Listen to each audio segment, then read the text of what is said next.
Hi, and welcome back to So Blessed by Jess, and today we're heading back into the Silverware book, sampler book.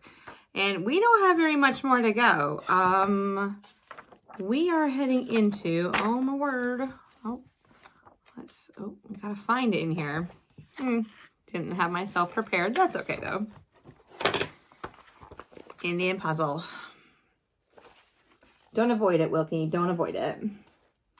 I always refer to myself in my last name because and you'll hear me say it a lot, and I don't really mean anything by it, but my first elementary school that I worked at, there were 3 Jessicas. And so I just got referred to as my last name. Everyone walked by me, I was my last name. So that's how I went by, because there was one Jess, one Jessica, and then I tried Jessie for a while, but it didn't stick with those people for some weird reason, even though everybody in the restaurant business called me Jessie. That was my first job. But anyway, I guess I grew out of Jessie. I think I did. Jess is the way to go. So thank you so much for coming along. Let's go ahead, turn you around, show you the blocks that what we got going on. Let's divide and conquer. Try to figure out how to make this block happen. I'm going to use pins. I know. I am not a pin girl, but you've seen me use pins in the last 2 videos, this one and the last one. So let's go ahead, watch you sew it again, and yeah, it's gonna be fun. All right, I'll see you in a little bit. So again, we're at that part of the book where we need to cut templates out. So we have our curved piece, and then these 2 pieces come together. So if you overlap them where the seam is, this is a 1/4 inch seam, 1/4 inch seam, they fit together beautifully. So that is what we're going for. That's gonna happen. Okay, so we have 2 of each colorway. So what's really amazing about this block is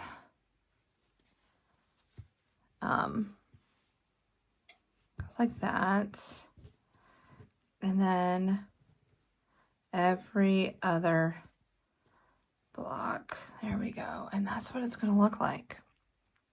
That's what it's going to look like in the end, but just a little bit neater than this. Okay, so let's go ahead and pull 1 block away. Let's work on this one.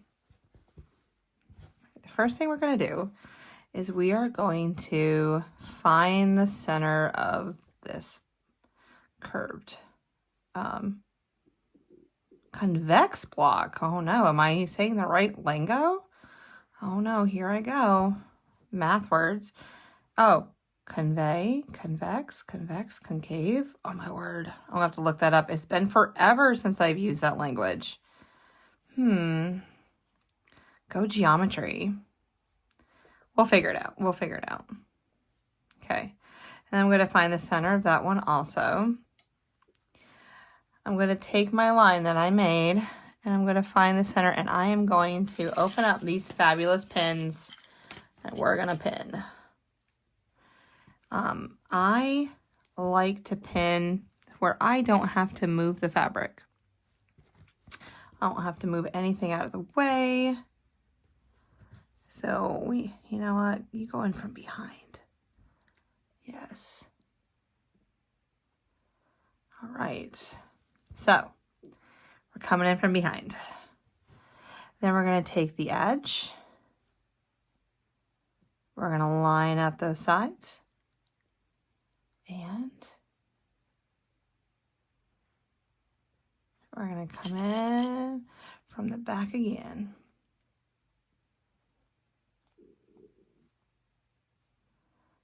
Okay.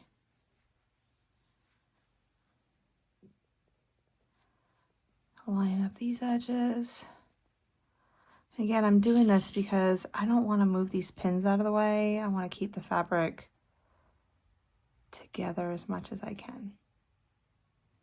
Okay.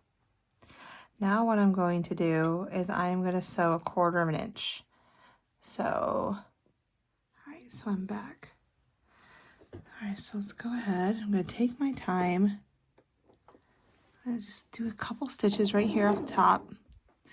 And now we are just going to lean into it.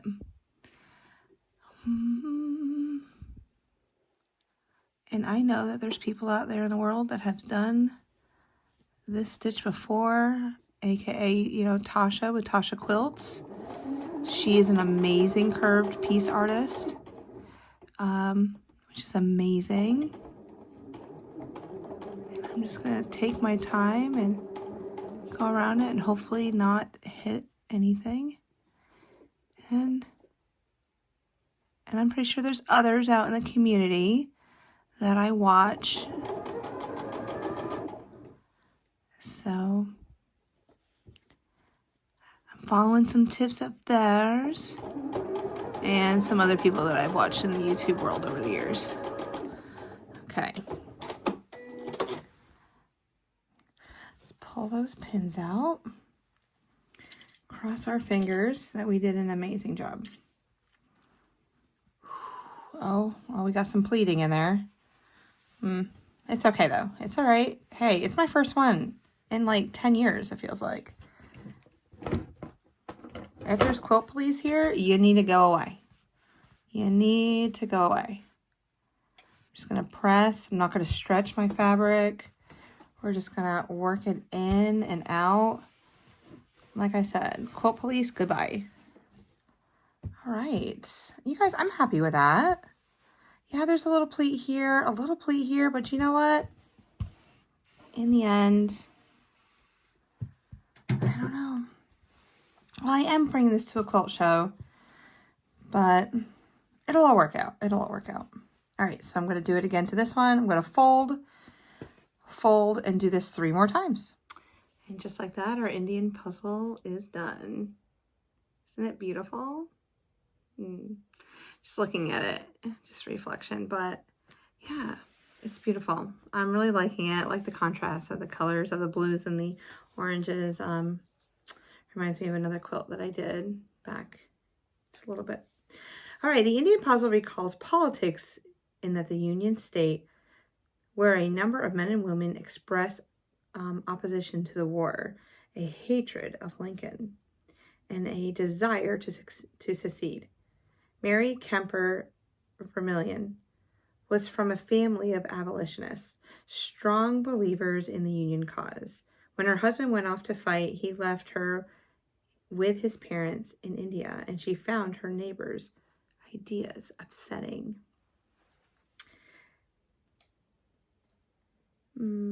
These Democrats opposed the war and favored an immediate truce with the Confederate. Mary and her fellow Republicans called them copperheads, poisonous snakes in the grass, but copperheads took the label for a compliment, as copper pennies in the day featured the Liberty Head. Many wore Liberty Head copper pennies as jewelry to show their loyalty to the peace democratic cause.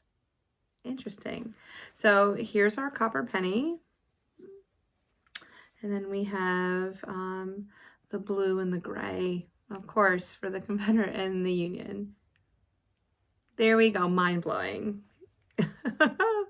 I love it how I can read, because, you know, I don't pre-read the history. I am in real time with you when I am reading it.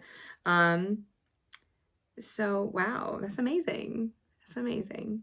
So wear your copper pennies with pride, y'all. That liberty. Yes. So thank you so much for following along. Thank you for hanging out with me, and I will see you on the next video. 2 more blocks. 2 more blocks. I have to find them, but we have 2 more blocks. All right, talk to you later. Bye.